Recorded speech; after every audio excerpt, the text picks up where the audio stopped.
Please welcome to the stage the BBC's analysis editor, co-presenter of the media show, and your moderator, Ros Atkins.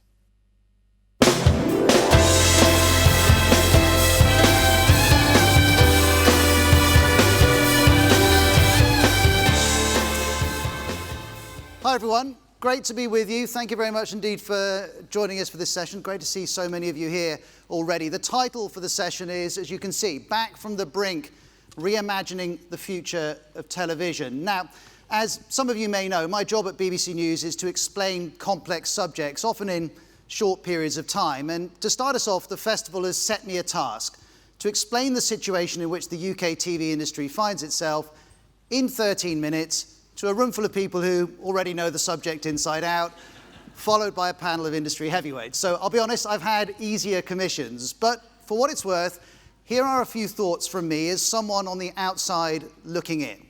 And I want to start in the early 2020s, a time when the TV industry was being heralded. The head of the British Film Commission declared we've embarked on a new golden age for TV and film.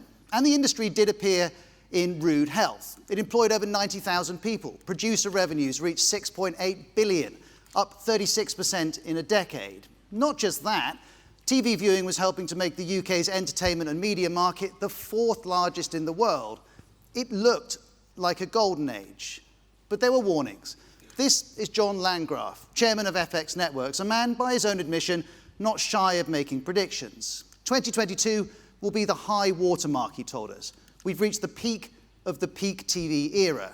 In other words, it couldn't go on like this. And it didn't. In 2023, the UK saw the steepest annual decline in broadcast TV audiences since records began. ITV declared the worst downturn in ad revenue in 15 years. The union Bectu declared a state of emergency in the industry. Commissions slowed, work dried up. This didn't look like a golden age. And we were offered a lot of reasons why this had happened. A post-pandemic drop in viewing, the writers and actors strike in the US, rising costs affecting both production and consumer spending, and a UK economy that was struggling to grow. No doubt, these were significant factors, and the industry was keen to offer reassurance. The CEO of the marketing body Thinkbox said, once the economic pressures start to ease, TV will bounce back very quickly. Or this year, Julian Bellamy of ITV Studios promised the ad market will come back. There's always a cyclical nature to it. Ad markets are sometimes cyclical. Ad revenue has picked up this year. But the digital revolution we're living through has issued the media with plenty of one-way tickets. Not everything comes back to where it was. And as I've tried to understand this moment for British television, I keep coming back to four major shifts, all of them interconnecting, all of them taking TV somewhere new. The first is the shift in TV and video consumption. What people watch and where they watch are fundamentally changing. Last year, broadcast TV channels accounted for 62% of long-form programs. That's projected to be 28% by 2035. The BBC's Tim Davie acknowledges the switch-off of broadcast will and should happen over time, and already two types of platform are taking its place. Video on demand, streaming services, and video sharing platforms like YouTube and TikTok. Put those together, they make up at least 30% of viewing minutes across all devices in the UK, and that figure is certain to go up. Though not everything is growing at the same speed. Have a look at this. In 2023, UK viewing hours for Netflix were flat. YouTube was up 32%. It's closing in on Netflix, helped by greater access to YouTube via TVs. The former Disney exec Kevin Mayer describes YouTube as the 800-pound gorilla in this space. In part because it's a rival platform for programs, but also because YouTube is part of a surge in content creators and a surge in short-form video. The analyst Omar Oakes puts it this way: all media is being threatened by the ubiquity of short-form. Others would point to opportunities for TV in short-form and on YouTube, but the broader point here is that the internet hasn't just transformed the distribution of TV and video, it's transformed what we watch and who is making it. For me, that's the starting point to understand what's happening in this industry. And if that shift in consumption if you take that shift in consumption, it connects directly to a second shift, the globalization of TV. As streaming and video sharing take more of the market, more content and more distribution is controlled by a small number of international businesses. Amazon, Netflix, Disney, Apple, Google, all based in America, TikTok, which has a Chinese parent company. Now, of course, globalization has significant upsides. Many more places for producers to pitch, the largest of stages for British content. Investment too. In 2022, 86% of all investment into film and high-end TV production came from overseas, primarily from the US. Or Netflix says it's invested close to $6 billion in the UK between 2020 and 2023. But some see risks that come with globalization, of a marginalization of British stories, of British ideas becoming someone else's IP, of British media losing market share. The merits of globalization are debated, but what's certain is that it's happened. And to understand the consequences of this and the consequences of that shift in consumption, I would factor in a third shift, advertising's digital transformation. Now, if we go back to last summer, Channel 4's Ian Katz wrote to production companies about a slowdown in commissions. He told them the current situation was cyclical and that normal service will resume soon. This week, Ian Katz told broadcast that in the first half of this year, spending on original programming is in line with pre-COVID levels. But commissioning, of course, connects to revenue. And with advertising, there are long-term trends that pose challenges for broadcasters. Here's the amount of money spent by advertisers in the UK in 2023, over £36 billion. But of that total, online advertising, marked in orange, is over 3/4 of it, the highest percentage it's ever been. TV advertising, marked in green, 13%, down nearly 9 percentage points in 12 months. And we've seen this movie before. As Group M's Kate Scott-Dawkins puts it, advertising revenue has shifted to digital platforms from a range of media businesses. Now it's TV's turn. And on what can be done, Kate Scott-Dawkins manages expectations. She says, TV companies may need to accept that their ad revenue from streaming, while being significant, won't match what linear offered, at least in the near term. That era may be over. And as broadcasters go in search of new revenue, who should be waiting for them? Google and Amazon to LG and Samsung, all competing for streaming ad revenue. Across the media, the biggest beasts of the tech world with their sophisticated ad technology are taking the bulk of the ad market. That is the context in which business models in the TV industry are being reshaped. And in advertising's move to digital, in TV's globalization, in the shift in consumption, we see a fourth major shift, the centrality of technology. Now, of course, technology has always mattered, but now it's a dominant factor across the industry, from streaming platforms to production to ads to, well, just about everything. And of course, all of that requires investment. This year, the BBC is spending £71 million on online and TV development. That's around $90 million. Netflix has spent $1.4 billion on technology in the first half of this year. Now, UK streamers can point to rising user numbers, rising viewing hours, to new and improved products. But a truth remains. The need for ever more complex technology is increasing exponentially, not least because of AI. And the biggest global companies, with their vast resources, inevitably have an advantage. Shifts of this scale would be a lot for any industry to navigate. They ask fundamental questions about how the UK TV industry works and about what it wants to be. And right in the middle of those calculations is public service broadcasting. One senior executive said to me recently, do we just want to be an adjunct to big tech? Well, we can see the answer to that. ITV's invested millions in ITVX. Channel 4 has a new strategy to speed its shift to streaming. Tim Davie says the BBC wants to create algorithms to serve our values and asserts we can choose not to solely rely on US and Chinese tech companies that may not have the interests of a shared British culture. Now, of course, British culture does feature in programs on the global platforms, but the PSB see this as their point of difference. Responding to PSB's recent sharp growth in streaming figures, Alex Mahan of Channel 4 said, that is a sign of audience demand for particularly British content. Maybe it is. And with broadcast included, PSBs still dominate viewing hours overall. But they're facing significant challenges. For example, with broadcast, the electronic programme guide, the EPG, that gives PSBs guaranteed prominence. That's regulated. The same guarantees do not exist in the streaming world, and the consumer is making different choices there too. Here are the viewing hours on streaming for this year. Netflix is twice as big as anyone else, BBC next, Disney Plus, then Amazon Prime. And let's just stop to think about what this shows based on everything that we've already considered. In the streaming market, where we know viewers are heading, where big tech is competing for ad revenue, where expensive tech development is crucial, the PSBs are definitely there, they're growing, but the majority of viewing isn't with them.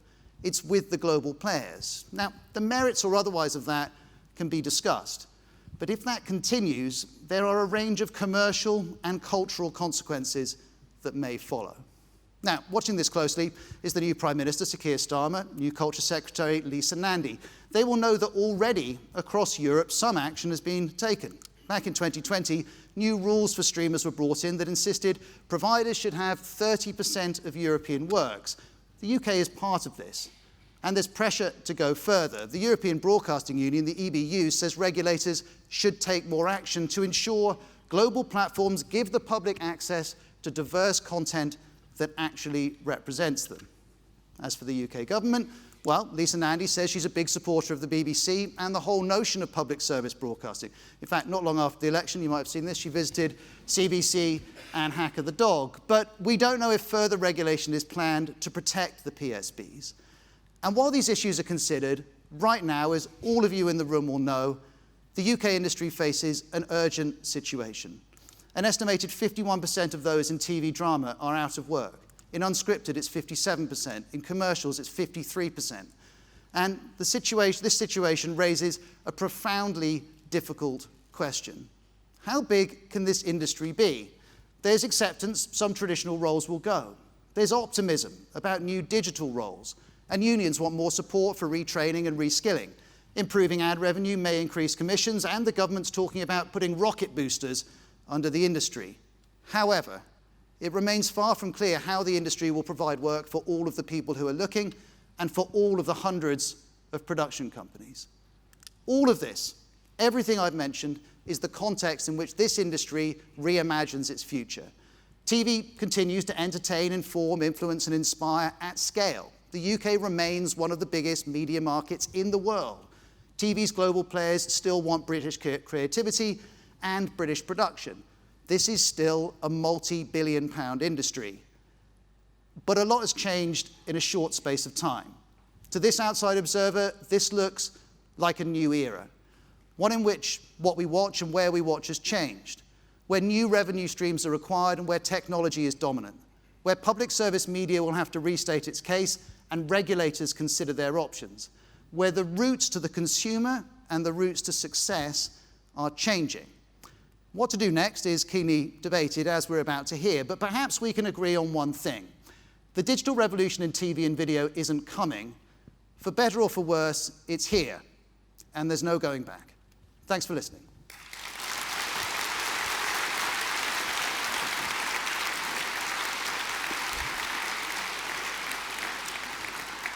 Well, enough from me. Please welcome onto the stage our esteemed panel. Jordan Schwarzenberger, co-founder of Arcade Media, management company for Europe's biggest creators, The Sidemen. Nicola Howson, managing director of Studio 99 and director of David Beckham Ventures.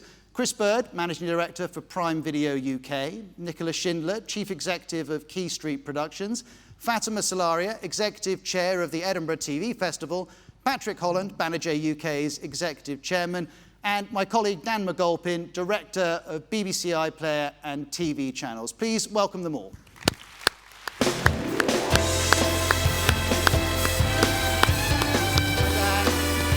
Hi, Jordan.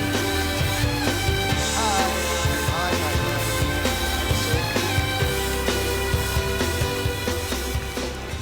Well, thank you very much to all of you for joining us. There are, needless to say, a number of very large issues and themes that we're going to look to unpack. And I want to start with really, I guess, why many people go into television, the content. It's what we create, the things we want to create, the things we want to, stories we want to tell, the content we want to provide. And as we look into the future, how is the form that content is taking changing? Patrick, let's start with you. So The content that people want to watch is definitely changing, but at the same time, it's still based on that fundamental desire to connect with characters, to hear stories, to engage with a format that brings you in from the beginning. And what we're seeing is a transformation in the way in which series are commissioned, in terms of making sure you get a series arc, making sure that you get the pull through, that an audience watches that show from beginning to end. So the way in which consumption has changed in terms of on demand, as everyone in the room will know, is that people want to invest in, as a viewer, thinking about your presentation was excellent at the beginning, Ros, but how do we bring the audience right to the heart of this? And the audience, what do they want, and how our audience is driving what we all do and should be doing? And people want big stories that they can engage with, that they can talk and tell their friends about.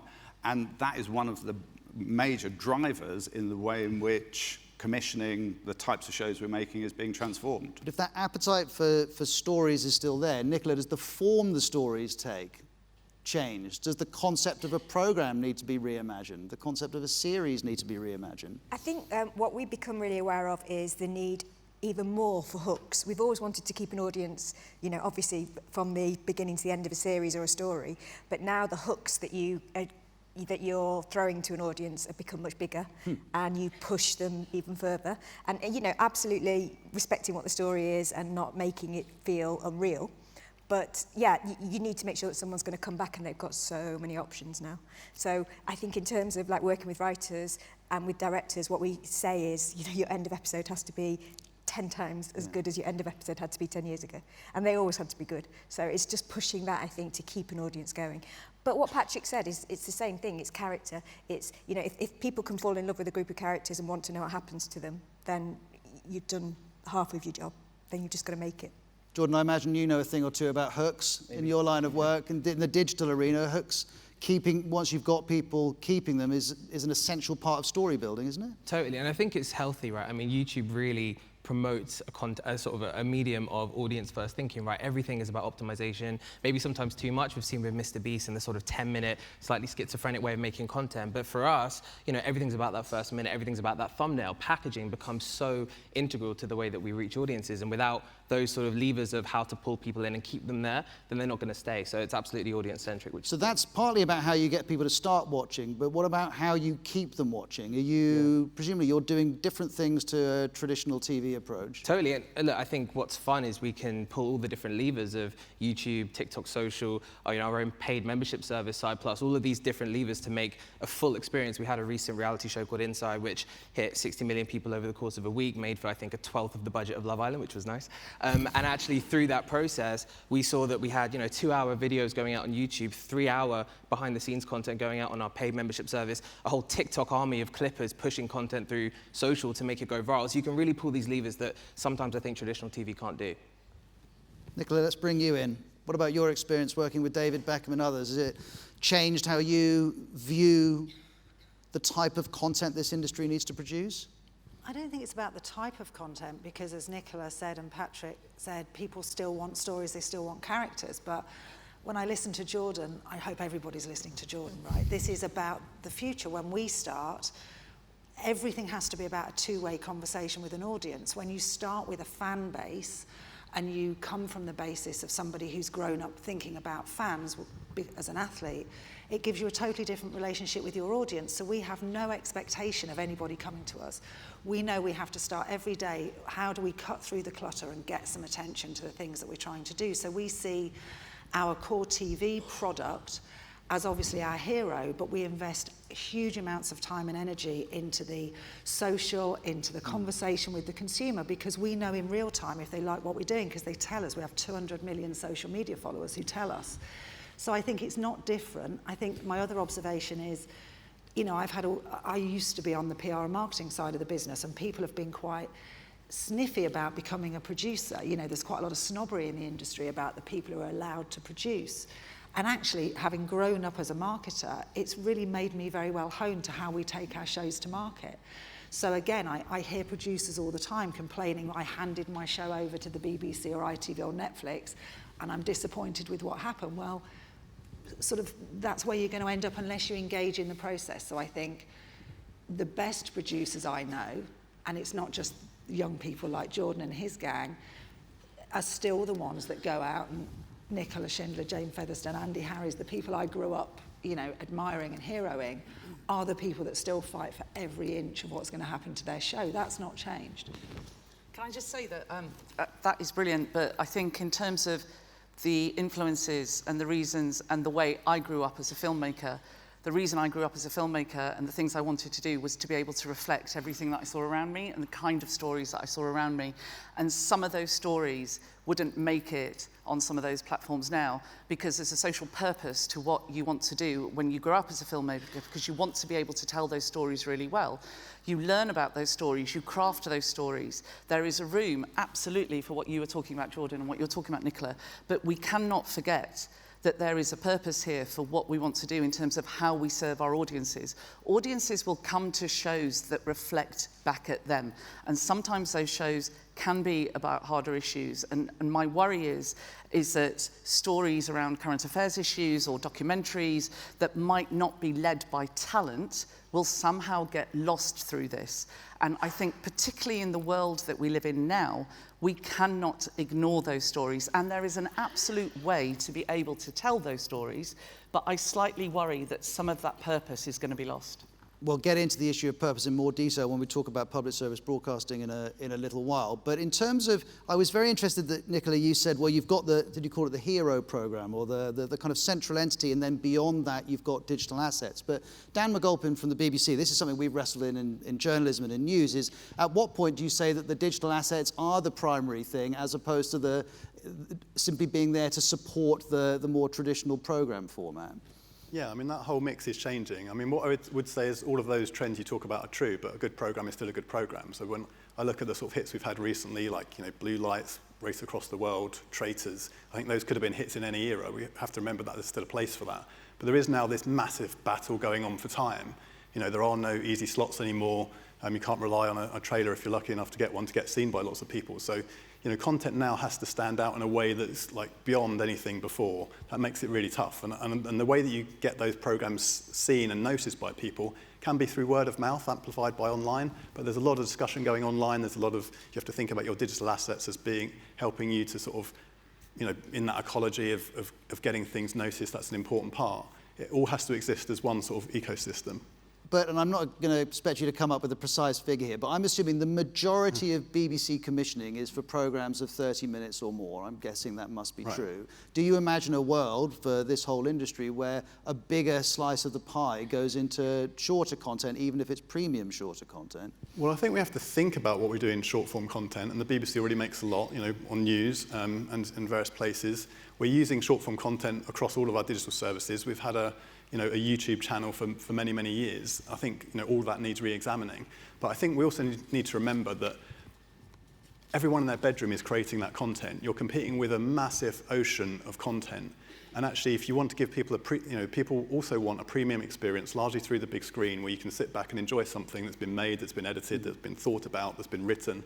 And I think there will be space for both long form and short form. That might be there's a battle overall for time. But I think there is a distinction between the two, and I think young people would talk about TV still, like TV sometimes seen as an old word, but I think they'll see, they watch TV through a big screen, but they'll also spend a lot of time on their phones watching short form, even if the lines are getting blurred. So if that's the BBC, what about Amazon? I wonder, as you look at your content strategy, how it's evolved to this point, but also how you imagine it evolving in the next 5, 10, 15 years.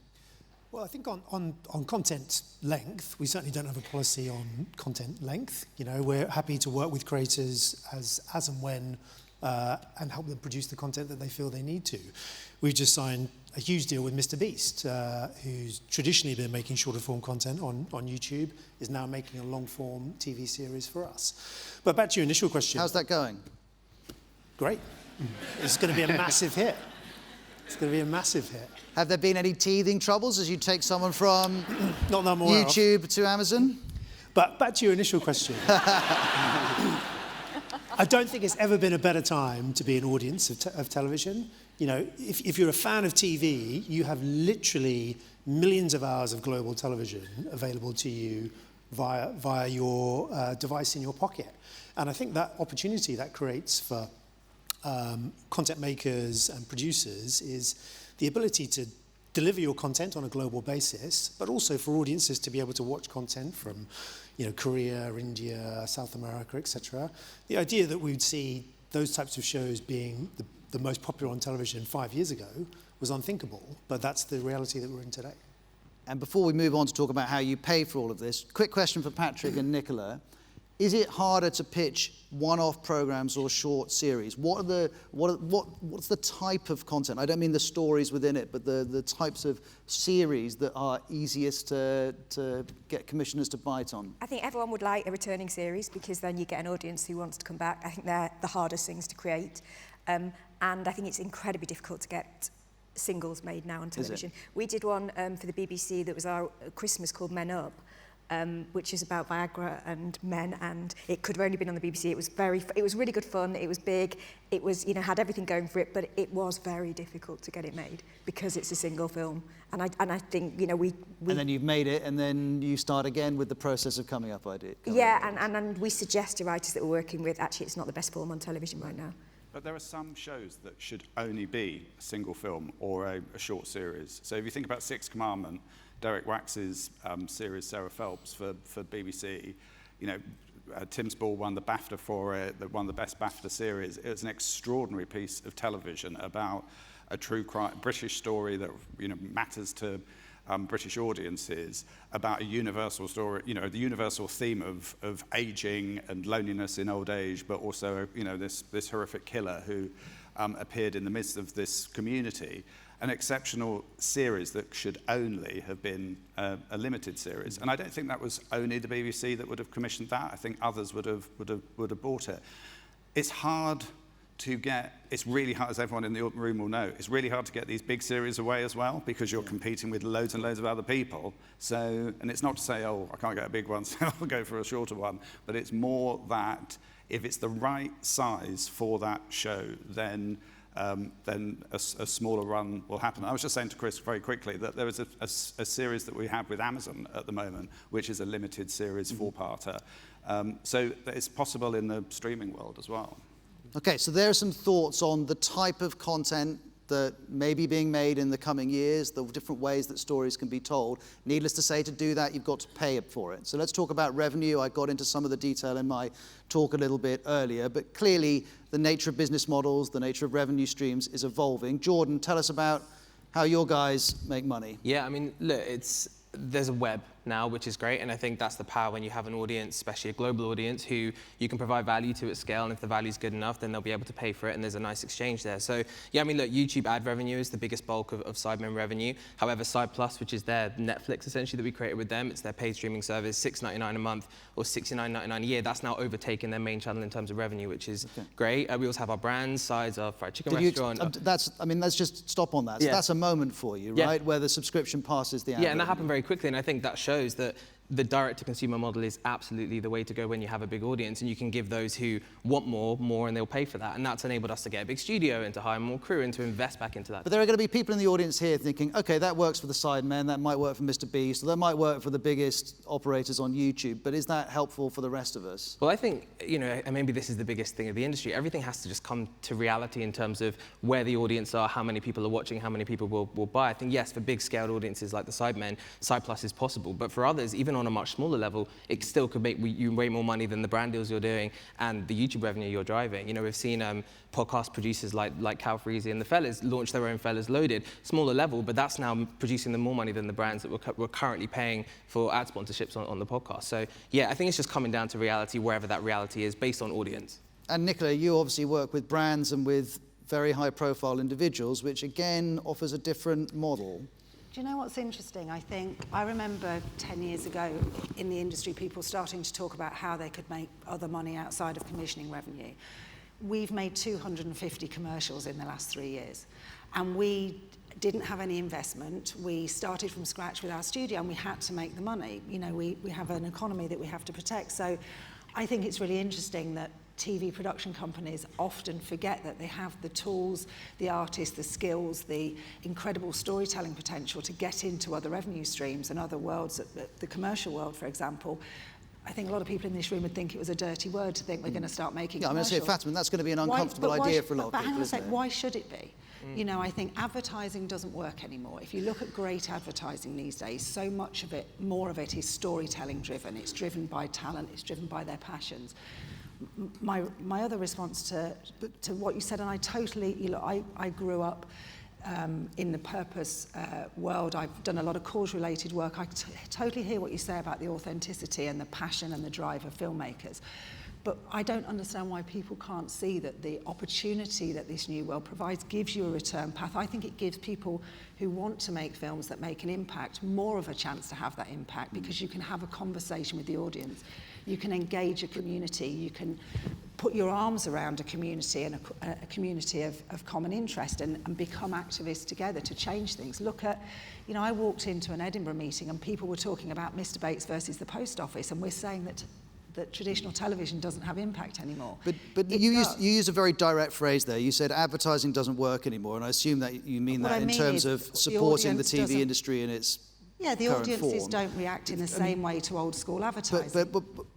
But well, there's a couple of things here. First of all, that I think I put up the £36 billion spent last year on advertising. That figure is up on the year before, and it's been going up and up. So clearly, advertising as a whole, people are persuaded is worth investing in. The question here is whether ad revenue can support the industry in its current form. Fatima, there's some apocalyptic language around the situation with advertising. Other people are more reassuring. What's your reading of where ad revenue fits into underpinning this industry? I totally understand everything that you're saying in terms of the workforce and the type of people and the revenue. And I hear you when you talk about indies and the world of the fact that people might feel that we're not going ahead, or that we're not embracing this world quick enough to be able to survive.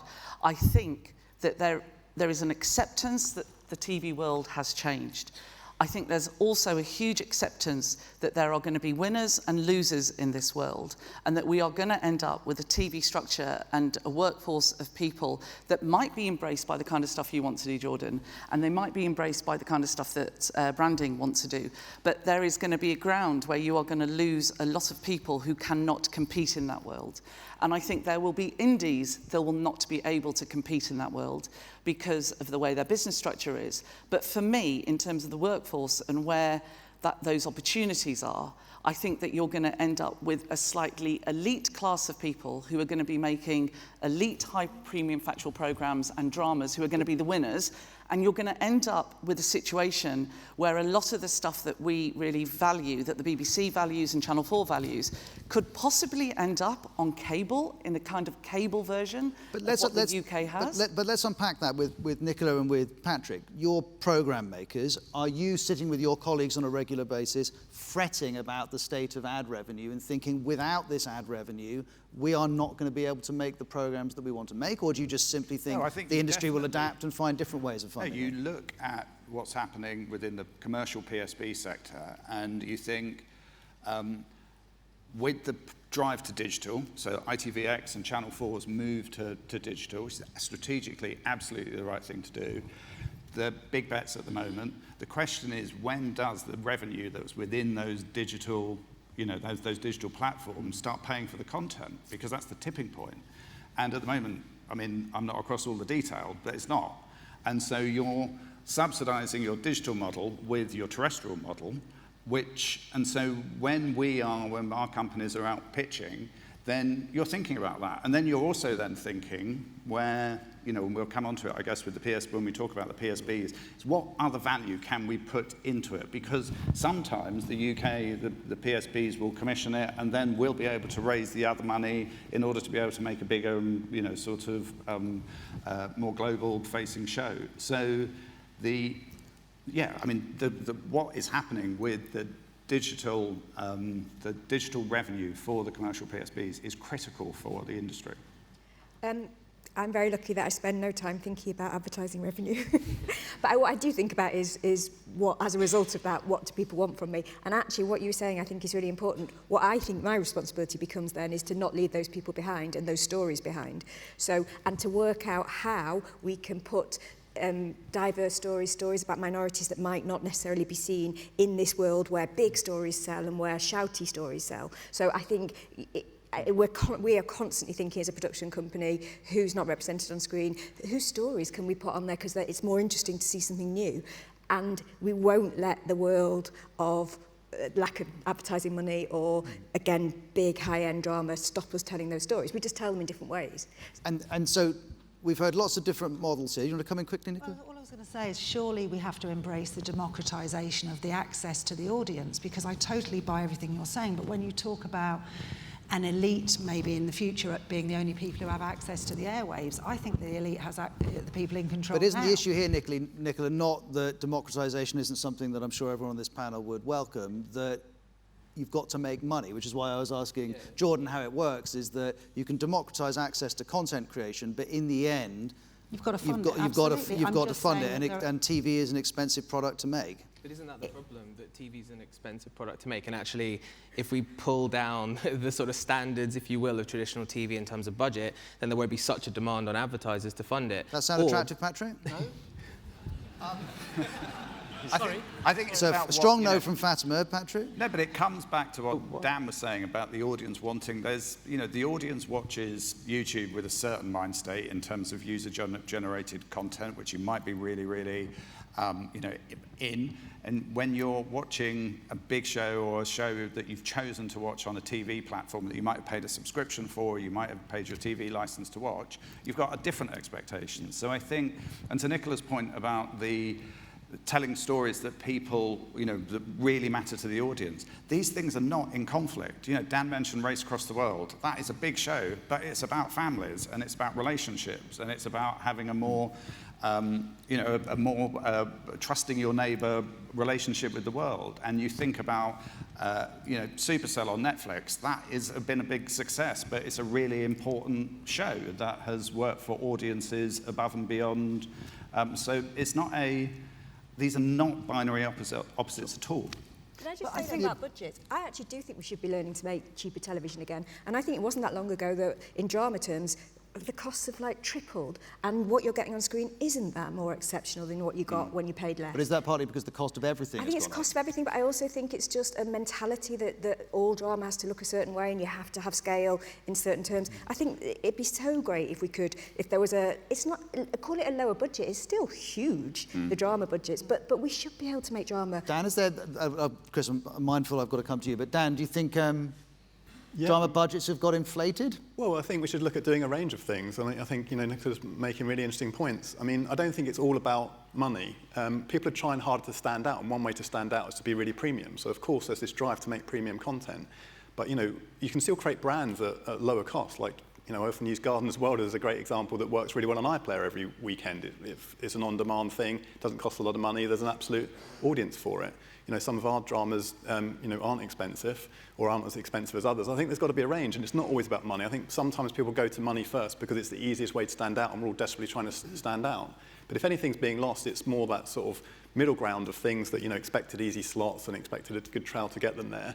I feel like if you can create a brand, whether it's low cost or high cost, then you can survive in this thing, and that's really hard to do. Or if you could create a really premium event series or one-off, you can do that as well, or something low cost that's a one-off that just has topicality, and like the Sarah Everard great documentary that we did. I think all those things are still possible, but there are things being lost, and there are things that you can't fund anymore. And that's, I suppose, the old traditional TV where you might do a sort of 6-part 30-minute series, and might scale up to a total of 12 episodes, and then you move on. That used to be the sort of standard commission in TV, and I don't think that really works anymore. That doesn't stand out, doesn't pay for itself. That is being lost, and that's what's so hard for people to transition away from and towards these other things. Let's finish our discussion around revenue with you, Chris, because your revenue option is subscription. Just to provide a couple more positive outlooks on it, because I, unlike you, I do actually spend a lot of time thinking about advertising revenue, and the good news is I think it's going up. I think there's never been a time in UK television industry where we've spent more on content, and I don't believe there's a time where we've earned more revenue through subscriptions and through advertising. The advertisers I speak to are desperate to associate their brands with the best content available in the market. They want to connect with the audiences that are engaging in that content. As we transition to digital, the ability to target and track and use data to identify who those audiences are makes it incrementally more valuable for advertisers to be associated with. So I'm really positive on the future on that. Secondly, on monetization. Our business, we're not just a subscription VOD business. We have a channels offering and a TVOD offering. Our channels offering, we have hundreds of different channels that range from the BFI player to Mubi to the Horse and Country channel, right the way up to high-end premium sports like TNT. So for content creators who want to create their own brands and distribute their own content in a much more democratic way, services like ours are able to do that. And I really think that that's a future opportunity for distribution. Okay, so we've thought about what form content may take in the coming years. We've talked about how we might fund it, which of course is a crucial question. Let's next talk about the streamers, and of course Amazon is one of them, and Chris is not here on behalf of all of them, just on behalf of Amazon. But before we come back to you, Chris, I mean, I alluded in my talk to the fact that people are pointing to the investment, they're pointing to the jobs that have been created from that investment, but there are also concerns as well. Fatima, do you have concerns about the impact of global streamers on British culture and British storytelling? I think the arrival of streamers in the UK market has been absolutely fantastic in terms of creativity. I think growing up watching that and seeing the kind of creative tools that they employ and the freedom that you can get when you're making shows for that and the level that they have done, particularly in documentaries, is just fantastic. And I think it's great to be able to aspire to that. I think making shows for streamers is extremely hard. They have a huge, it's a really hard process, and it's good in a way, it stretches you, but it also takes a particular type of production team to work on a high-end factual show for a streamer. My worry is that it's great that they are increasing in terms of viewership and whatever, but the people that are going to lose out here, you don't have any kind of live content, you don't have any kind of history content, you don't have current affairs content. I think it is there, but there are going to be markets like that are going to be lost by that. And as a result of that, you're going to see more of a shrinkage of workforce. Let's look into the future then and talk about, well, how do you manage some of these concerns? Nicola, I mentioned earlier that there's this Europe-wide regulation in 2020 that says, streamers have to carry 30% European work, I think was the phrase. Do you agree with that kind of thing? Would you like to see more regulation to say, look, you're welcome into this market, streamers, but you're going to have to play by certain rules? Yeah, I also think the actual market itself drives the streamers to do that. So what I've found with Netflix is working with them over the last 5 years is the shows that we're making are more local now than they were 5 years ago, because what they're aware of is that they want to serve the local market. So, just casting, for example, we have always looked, you want big stars, you want people who attract an audience, but we are very much asked to look for local casting. So people who attract an audience in the UK, or the show that we're making for Amazon, that's a very British cast, like the best of British. And I think that's because they're aware of the fact that they need local people to switch on. But if you think the market is driving it, Jordan, you could make an argument, you don't need to regulate this, just let the market look after it. How do you feel about the idea about the new government? I'm not saying this is what they're suggesting, but if the new government suggested, let's bring in further regulations to protect British broadcasters, British streamers, versus the global streamers, would you think that would be a good thing? Or it's a good question. I mean, I think that as someone from the world of content creation that operates without any regulation, which I think is maybe too far, and there might be, I think it's a balance to be struck, but I'd always err on the side of less regulation for these things. I also think we need to change our understanding, maybe, or our thought process around where people are getting these stories. The diverse stories, I think, are there. They might just not be served in the traditional medium. They're on TikTok, right? They're on social. People are getting these stories, they're getting news. And yes, there are balances to be found in sort of, I think, a middle ground, but I think it's looking at the future of content as not always being on the medium that we've always enjoyed them on, that actually there's diverse ways to consume now. Yeah. What about the BBC, Dan? I was mentioning the EBU is saying, look, take more action here. You've got to protect certain types of content because otherwise the global streamers will indirectly erode that. Yeah, I mean, the PSBs need to innovate to survive, that's clear, but what you want is a fair play. Well, that's innovating. I'm asking about regulating. Does the BBC think it's a good idea? Well, my point is that, you need the prominence in order to sort of have your programme seen, and I think there are some dangers there about gatekeeping and various things. So if you look at the Media Act has now passed, which is fantastic, but there's a lot of interpretation there for Ofcom. It asks for, in fact, it enshrines appropriate prominence for the PSBs in those places, but how that's interpreted is still slightly open question, so we need to look at that. We need to look at, in the end, we all want a healthy PSB ecology to live alongside streamers, and that's good competition, that's closer to the golden age you were talking about. That may not happen unless we ensure that those PSB programmes do get seen, so there are some risks there, and I do think we need to support the Media Act and make sure it's followed through. Chris, what do you think about the idea of further regulation? I think, regulation can work well if there is a specific problem you are trying to solve for. Do you accept that prominence is a particular problem in the streaming arena? Not currently, no. I wouldn't say that we have a problem with featuring UK content prominently on the Prime Video service. I mean, perhaps our biggest show, certainly one that we're most famous for, is Clarkson's Farm. You probably couldn't find a more UK show than Clarkson's Farm, but we've transitioned that show into one that's broadcast in 240 countries around the world. It's a global hit. Caleb and Gerald are known in Southeast Asia as a result of the distribution of that show. I mean, I'd love to, and I'm sure we'll have to talk about it backstage, about why it's so difficult to make shows for streamers, documentaries for streamers. I've only made documentaries for streamers. And I think what's interesting is, look, Netflix, Amazon, Disney, I'm sure would say we've pushed them as much as they've pushed us. I think also we hear, when we're talking to them constantly, they're listening to their audience in ways that our terrestrial broadcasters just don't do. If you're Netflix and Amazon, you've got real-time data coming in from your subscribers that tell you what that audience wants. Dan, are you at a disadvantage because you haven't got the data?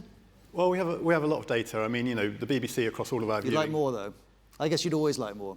Well, we'd like more. I mean, when people come from broadcast to iPlayer, we don't necessarily have all the data on them when they were in broadcast. So that's one of the reasons it's in our favour to move towards streaming. As we get into streaming, we get more data, and we want to use that too. Yes. Surely my teenagers weren't watching as much documentary until they discovered Netflix. They've watched way more documentaries, learnt about way more parts of the world, way more diverse subjects because of documentaries on streaming. I think streaming undoubtedly has transformed the documentary. There are many more British documentarians still in work because of the money that the streamers are spending on documentary. I think you have to make sure that they're still telling the stories and they're still the diverse voices. That's super important. Yeah, but so that leads me to the question is, well, how do you make sure of that? Do you just leave it to the market, or do you actually stipulate? You have to trust the audience. There is an issue. There's a virtuous sort of flow back to the UK at the moment in terms of, if you compare us with the Scandinavian countries or with France in terms of sort of putting in quotas in terms of local commissioning, then, their markets are challenged because they have their own local languages as well. So they haven't got access to the global market in the way that the UK does. So at the moment, I don't know from the actual data, but from a Netflix, from an Amazon perspective, both services commission significantly from the UK, and that any sort of quota would be, overridden by what's happening at the moment. But just coming to your point about documentaries, there is a question about if you start to veer into the public service realm and making documentaries about current affairs issues, then there is a question, I do think, that about regulation in terms of, what the PSBs go through in terms of compliance and in terms of what's happening for the audience. And we do, that is an area that you do need to look at, because otherwise you've got people watching documentaries that may or may not be, I don't know, you know what I'm saying. There's one other issue related to the streamers before we move on to talk about public service broadcasting. And Fatima and Patrick, I'd like to ask you both about this. It's IP. So in preparing for this session and preparing for the talk, the number of people who are saying you've got to talk about IP because global streamers want IP in a way that UK broadcasters don't. That is, I understand, definitely happening. What do you think about it? Is that a concern as we look at the form of streaming going into the next 5, 10, 15 years that, Fatima, if you want to work with the big streamers, often you have to hand over the ownership of your idea?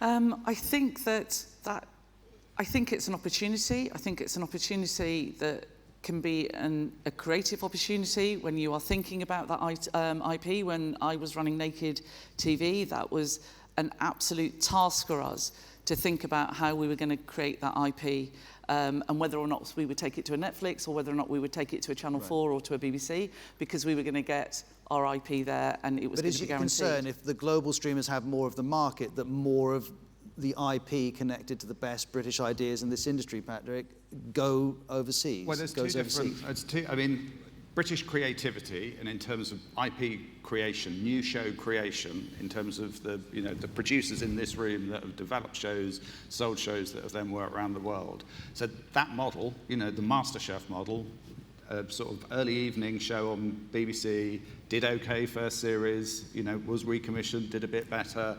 Had different versions of it, is now the biggest show in the Banijay catalogue, works across the world, generates huge amounts of jobs across the world and lots of different versions.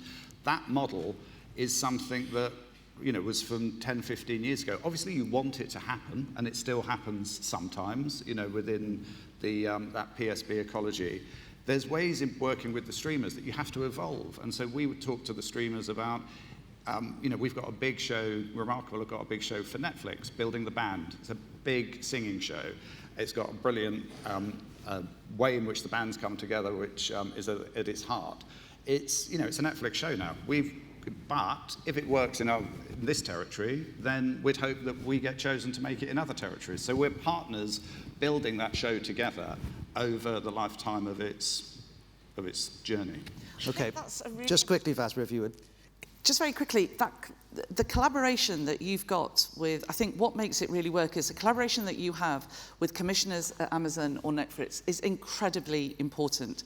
And those people come from the UK creative market. So as Patrick says, that when you go in there and you know that they're going to take their rights to the world, you're also able to keep the UK rights. So it's a collaboration between them, and they understand that. And that's incredibly important because they want to support that ecology and they want to support you as an indie. And it's those conversations that are so vital that indies are able to have with people at the Amazons, with people at Netflix that come from the UK production community that understands the pressures that indies have. Okay, so we've talked about the streamers, we've talked about the form content might take, we've talked about revenue streams. Dan, it's your turn. We're talking about public service broadcasting.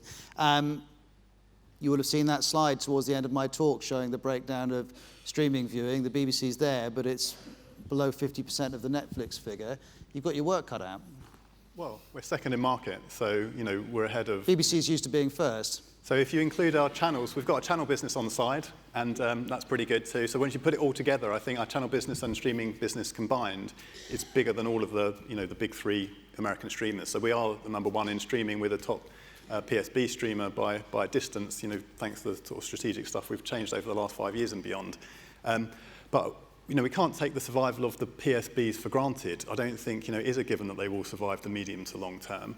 I think at the BBC we're really proud of what we've done, but we're all trying to migrate from one platform to another. We're all trying to migrate from broadcast platforms, which are digital, by the way, digital broadcasting platforms, to internet services.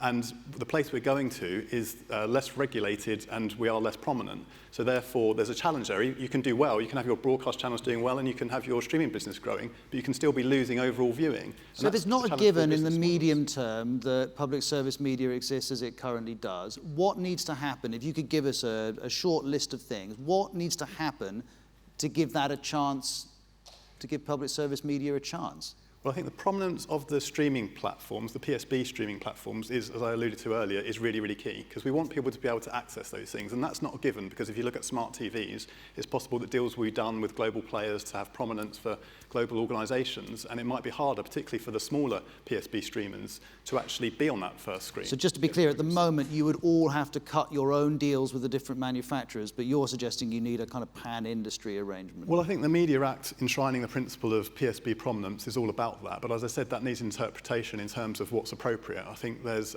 also a digital media committee being set up by the Competition Authority. I think that's really important.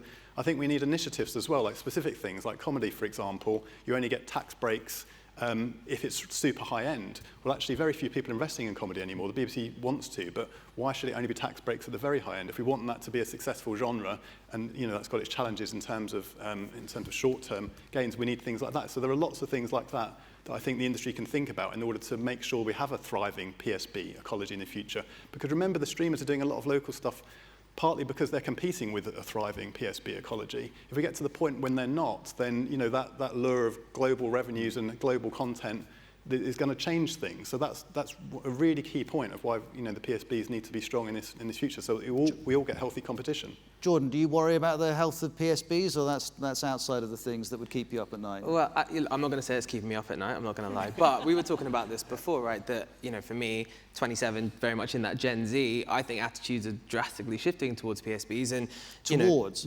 away from PSBs. Okay.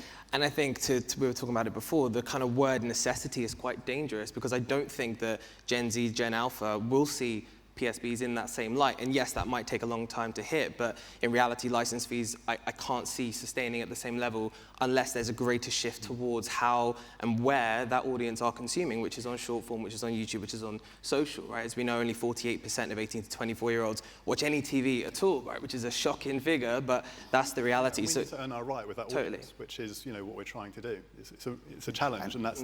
And Chris, as a streamer, do you mind what happens to public service media? Is it of interest to you, or obviously you're first and foremost worried about your own business? But well, look, as a stakeholder in the UK television industry, I'm absolutely interested in what happens in the PSBs, and I think so much of what we do really stands on the foundations of the work that the PSBs have laid for us. So I think we have a collective responsibility to maintain and protect that. We actually, I think, have a very, very strong partnership with all of the PSBs. We've invested more than $400 million in co-productions with the PSBs in recent years, and many, BBC shows, Fleabag, upcoming Night Manager. Amazon will be distributing those internationally and finding audiences for them in many of our international territories. But perhaps we do need to ask an uncomfortable question, Fatima, which is it viable to have this many public service broadcasters in the medium term? I think the BBC, Channel 4, Channel 5 do a completely different job. I think combining them all together on some kind of super iPlayer-y type content platform would be an idea, because I think that would ensure the survival of public service values. I think bringing together... So if they don't do that, you think they might not all make it? I think my worry is, listening to everything that Jordan has said and thinking about going forward, I worry about license fee. I worry about the fact that, as you said, audiences are going to switch off. You're absolutely right. People are not watching it. They're not coming to it. They are coming to it for national moments, but you can't keep kind of sustaining a model on that. But I think audiences are coming to really significant content across the year on the PSBs still. I don't think they're just coming to the Queen's funeral. I think that they're coming to and football. I think we're talking about Mr. Bates, talking about Sixth Commandment. These shows, if you put the top 10 dramas of the year in terms of streamer, BBC, ITV, Channel 4, then there was a lot of PSB on there. So audiences are still coming in huge numbers to PSB content. The issue about prominence is massive, because my kids, you shouldn't use that as the sort of cohort, but they don't know how to sort of navigate through to What about this point from Fatima, that perhaps as individual entities in the medium long term, the business models do not look sustainable, and that they may need to team up in some form? Do you think alliances, and I don't know what the form of those alliances might be, but if you look at consolidation across the business, PSB or non-PSB, then looking at about what is the access point for the audience where they say, okay, I get it. I see that as that has to be an argument. How close are you willing to work? Well, Freely is a really good example of something where the PSBs have got together, and Freely is to deal with this issue, prominence for certain homes, so we've got to do that. I mean, for the BBC, we can only sort of focus on ourselves, and you know, we are harnessing not just iPlayer, but the power of our whole digital portfolio. So I think you'll see more from the BBC and attempt to bring some of those digital services together to really make it feel that you're getting a holistic service from the BBC across sounds, across news, across sport and iPlayer. So I think we've got certain advantages in terms of the way we can work in future and become a kind of daily sort of digital service for people. Nicola, before we move on from public service broadcasting, you have made an awful lot of programs for public service broadcasters. Do you have concerns about their ability to keep commissioning from you in 10 years' time, 15 years' time? Yeah, just listening to what everyone says, that is really concerning. And I think you can't underestimate the importance for the streamers of the PSBs, because I mean, it's training, it's everything. It's the people who are making those shows, the streamers, have started, making shows for the BBC. The people running the streamers have come from the BBC. Commissioning comes that way, or ITV or Channel 4. It just feels like, yes, without that, I think we'd lose a lot of our individuality and what makes British drama stand out. But so what Chris was just saying, that there is this really significant partnership that can happen between the PSBs and the streamers in terms of Fleabag, Peaky Blinders. These shows have become massive global smashes through the streamers, but they started with public service. So this can continue. That can continue if we get the balance right. Okay, well, one thing. Whenever we talk about the things that are a success, we're talking about dramas here. We're talking about sports here. We're talking about those really, really big juggernaut shows of reality shows, Love is Blind, Love Island, all of that kind of stuff. There is a whole world of other content that we all make that I am still incredibly worried about, that will get lost, that won't have those multi-million-pound collaborations that you can do with streamers. What happens to those shows like Defiance that Channel 4 did? What happened to those shows, that we've all loved? And, Mr. Bates started off as a current affairs show, which was championed by local radio and came through Panorama and then came through all of those current affairs worlds, and then ended up as a drama that changed law in this country. Would a streamer have bought that show? Would a streamer have invested into that show to bring that to an audience that changed people's lives? We can talk about drama and sport and all of that other kind of shows, but what about those shows that change our society and give a message to our society about who we are as people and what matters? Look what happened in the last 2 to 3 weeks in this country. Where are those shows that need to be commissioned that are going to make an impact to how we live as people? Let's give and Chris that's what public service should be about.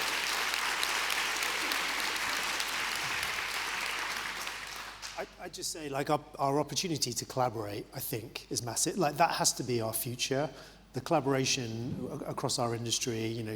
You mentioned earlier about streamers commissioning content and having to give away their IP. That's totally not true. I think that's an absolute myth. In most of our business, we license the rights that we require for the time period that we require it in the countries that we want to. And that model, I think, allows creators and rights holders and storytellers to be able to preserve that IP. And nobody wants to see more British IP than us. Well, we've talked about public service broadcasting, we've talked about the streamers, we've talked about the format that content should take, and we've talked about revenue. And all of this really leads us towards perhaps the most important question for everyone who is within this industry is, what's it like to work with this industry? What's it going to be like to work within this industry? Nicola, you were talking about the training that you've seen people get through your company and through public service broadcasting. As you look ahead for what you need from people in the industry, do you need something different to what you might have needed 20 years ago? Or is it fundamentally the skills that people have remain of value to you? Yeah, fundamentally it is the same. I think it would be great if I knew more about your industry, and we should. But I think my job as a drama producer is to find the best stories and the best people to tell those stories, and important stories, and never to forget the people, never to leave anyone behind in terms of who we're putting on screen. In what world that is, I kind of think is slightly out of my reach. And Nicola, you've been describing how your production experience is quite different to what a classic production company might do. Do you need different skills? Do you need different people? No, absolutely not. I think that I think the people that are making the shows are coming through those traditional routes and learning their craft, and that's a brilliant thing. We mainly make documentaries, and we're, proud to have made what I think are premium documentaries with British creatives who have learned, many of them have learned from the BBC and other of those brilliant training grounds. I do think that younger creatives think differently. I think there's this myth that it's about the structures behind us. Younger creatives, the young people that come to work with us, think differently, not because of Netflix or Amazon, but because they've grown up watching YouTube, they've grown up on social media, they've grown up with a democratization of their access to platforms. And I hear everything that you say about fighting corners and who's going to speak for those people, but let's start talking about the audience. We sit here as content creators. The thing that we talk about least of all are the audience and the people we're serving. So I think what I embrace with the young people that work with us is their ability to really think about what an audience needs, the return path, that they're in conversation with an audience. Too many of us are on broadcast mode and we're not thinking about the audience, about the conversation the audience might want to have back with Now, no doubt there are merits to bringing younger people into businesses. I'm sure everyone... Kids that have grown up making YouTube as teenagers also understand not being wanton with budgets. When I walk onto sets so often, and people in this room are going to hate me for saying this, when I walk onto other people's sets, I could take half of the people out and do the same job. Quite often. And I'm not talking about the creatives, I'm not talking about the storytellers, I'm not talking about the people who are bringing the story to the screen. I'm talking about so much of what we put around it in classic television, which when you grow up making for YouTube or you grow up making for social media, you don't have that luxury. And you talk of the merits of having younger people amongst your team because it brings different perspectives, and I'm absolutely certain everyone on this panel would agree with that idea. But, 28. of course, there are quite a few people, I'm one of them, who definitely wouldn't be described as young, and they'll be thinking, well, what am I offering to this industry? What do my skills offer? And so I suppose the question to you, Jordan, is there may be people in this room or there may be people watching this back who are thinking about evolving their work within the TV industry. Yeah. Would people like you, the businesses that you work with, be interested in the skills that people from the TV industry offer? Totally, and I speak to people in traditional production companies and commissions, etc., all the time, and I always say you guys are the masters of format. You understand how to tell great stories, to find great stories, to communicate that at scale. I think it's about the delivery and the activation. That's the bit that is the skill gap that I think is missing, where young people like myself and younger now have just grown up with this innate understanding of audience. Before you carry on, what do you mean by activation? That's an interesting word. Sorry. No, so it's fine. the delivery of content to audience at scale, leveraging social, leveraging platforms now. So the activation is the moment when you go, let's go. Exactly. So it's actually how do you get the content out there and how do you package it? Sorry, I interrupted you, but I just wanted to be clear. Okay. So I think the opportunity is massive. Everyone here could build audience. Everyone here could have the same leverage. Kids in their bedroom have been doing it, but they've just done it in a way that's risk-free. I think producers now should be braver at actually activating and distributing content themselves, building their own leverage, building their own IP, and broadcasting it to the world. And that's possible today. By the way, I am exactly twice Jordan's age. So it's a complete nonsense that it's only the young kids that 100%. Are doing things differently. I think if you come from outside of the classic structures of the industry and you have to make your way, you're forced into an audience-centric approach. You're forced into a platform-agnostic approach. We don't care what the platform is. We just know we have to talk to our audience wherever they are. But whether we care what the platform is or not, what I want to get into is the skills that people need to flourish within this industry. And Fatima, I'll come to you in a second, but Patrick, when Banijay is looking for people, are you looking for the same core skills, or is it actually necessary that people have a different skill set?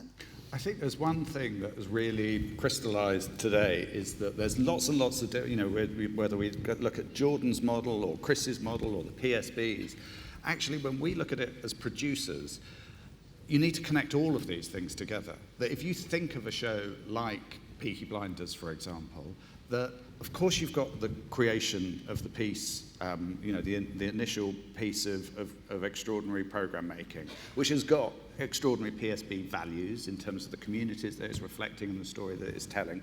That what you then have is you have to have a social media story. You have to, if you just cut off, Peaky Blinders is not in production, but if you just cut off the way that you communicate with your series, a film is in production, obviously, but if you just cut off communication with your audience, then you are not doing that direct to consumer.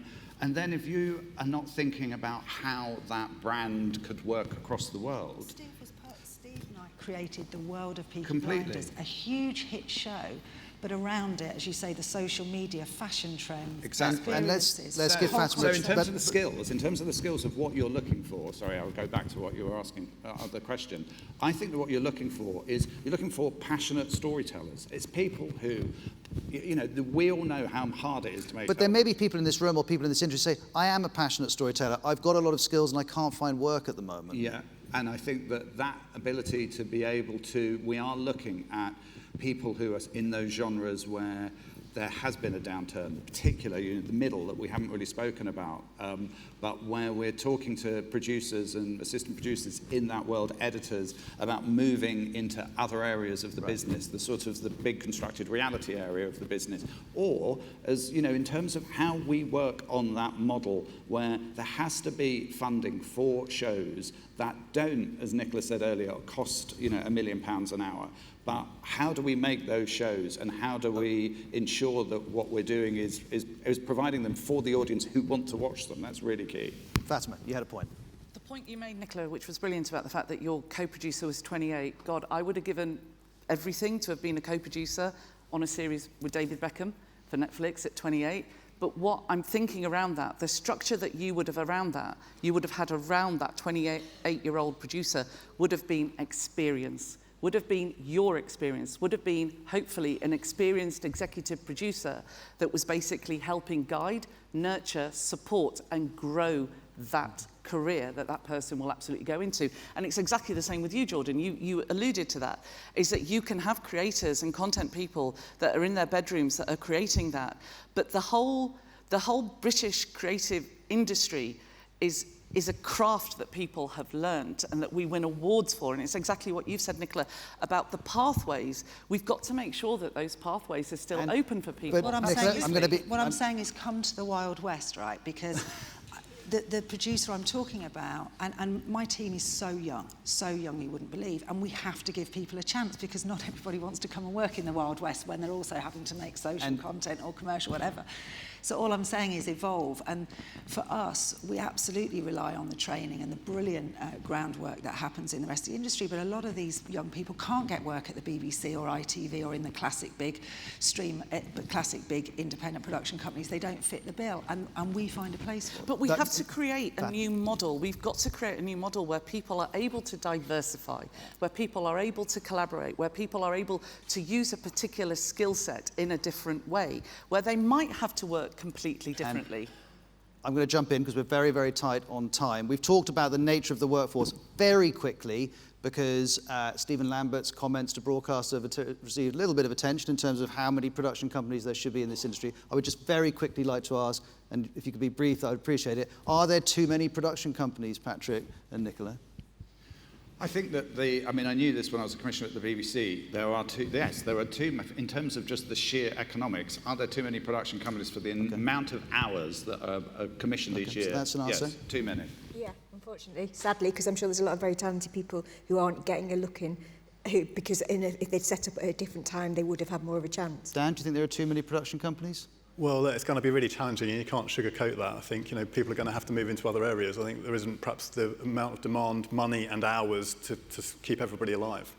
Well, we have 3 minutes left, and in the spirit of talking about short form, which has come up during my talk and in this panel, I'm going to ask all 7 of you to be very short in your final answer, which is, for everyone gathered here, for everyone watching online, what piece of advice would you give them and give this industry as it plots its way into the future?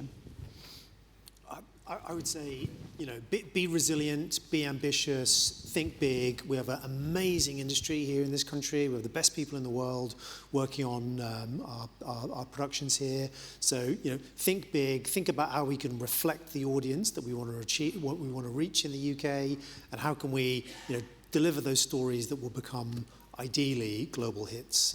Chris, thank you. Patrick? I think that as partner.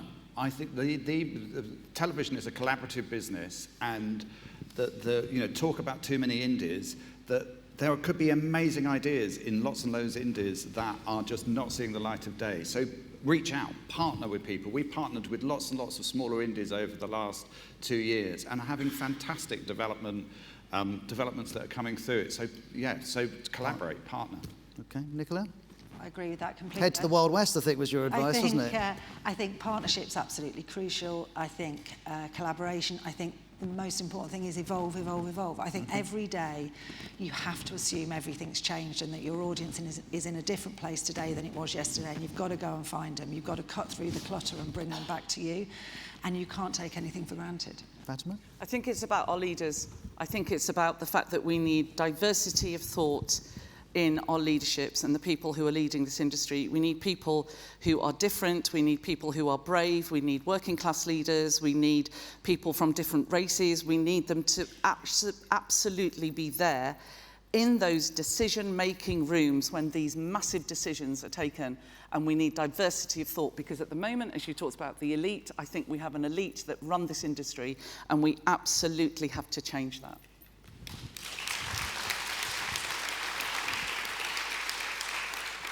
In terms of getting work and looking where you should work, I would say specialise, which I know isn't different from diversify, but absolutely specialise, know what you want to do, know what stories you want to tell, and then you'll tell them with the right amount of passion.